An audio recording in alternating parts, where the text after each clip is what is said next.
زبردست یو کاوش دی کوشش دی اسلام آباد او بحریه ټاون ته ښایست ورکولو د دې چې کم ملګري دي په کم اخلاص په کم کوشش څنګه دا کار کړی دی او په کم تیزۍ سره یې وکړو نو زما ذاتي تجزیه دا ده چې څومره خلقو داسې منصوبې چلیږي په ټایم پوره کېدل دا یو مسله وي په پاکستان کې او خاص کر اسلام آباد کې دی چې کم ټایم فریم ورکړی دی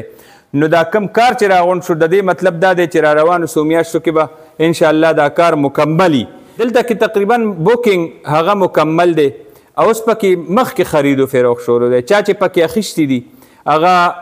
مخکې که څوکلي کاروبار دپاره انویسټمنټ دپاره نو د ټولو نه موضوع ځای په اسلام آباد کې د هغې وجه دا ده چې د بحریه ټاون چې کوم ګیټونه دي مین او کمرشل ایریا کمرشل سایټ باندې مین دروازه باندې نو هغه ځای دی ماشاءالله ماشاءالله ماشاءالله زبردست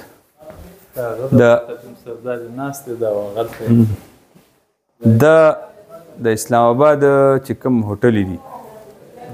د هغې هوټلو کې خدا ډېر لګژري ټایپ دی ماشاءالله ښایسته راغلی ماشاءالله زبردست دی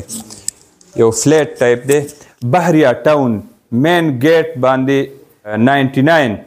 99 پویلین اردو کې که ورته وایو هغه کمرشل کومه ایریا ده د هغې کې موجود یو 99 پویلین دا ډېر لوی یو بلډینګ دی SNS بلډرز اینډ ډیولپرز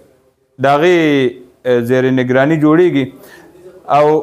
مونږ چې دلته تلو راتلو نو دې کې چې کومو خلقو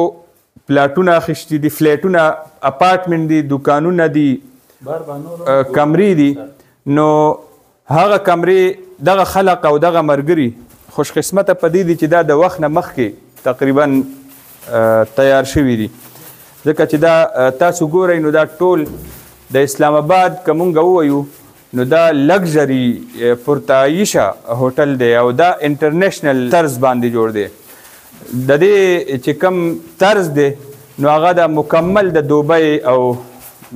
دقسې ملکونه چې هغې کې کوم کمرې دي نو هغه مکمل یو فلیټ او یو اپارټمنټ سیسټم کې یو کمره نو ډېرې لوی کمرې ډېر مکمل سهولتونه دی چې دی دا ریسپشن دی او د دې هوټل دا لابي ده د زبردست یو کاوش دی کوشش دی اسلام آباد او بحریه ټاون ته ښایست ورکولو د دې چې کم ملګري دي په کم اخلاص په کم کوشش څنګه دا کار کړی دی او په کم تیزۍ سره یې وکړو نو زما ذاتي تجزیه دا ده چې څومره خلقو داسې سوسایټیانې د منصوبې چلیږي په ټایم پوره کېدل دا یو مسله وي په پاکستان کې او خاص کر اسلام آباد کې دی چې کم ټایم فریم ورکړی دی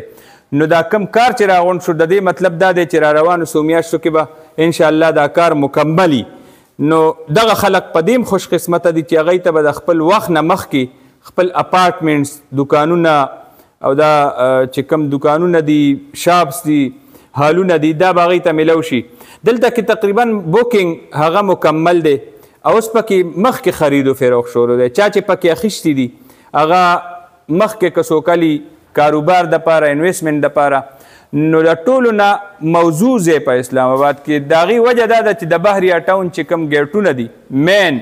او کمرشل ایریا کمرشل سایټ باندې مین دروازه باندې نو هغه ځای دی مونږ راغلي وو مونږ وی چې د دې کم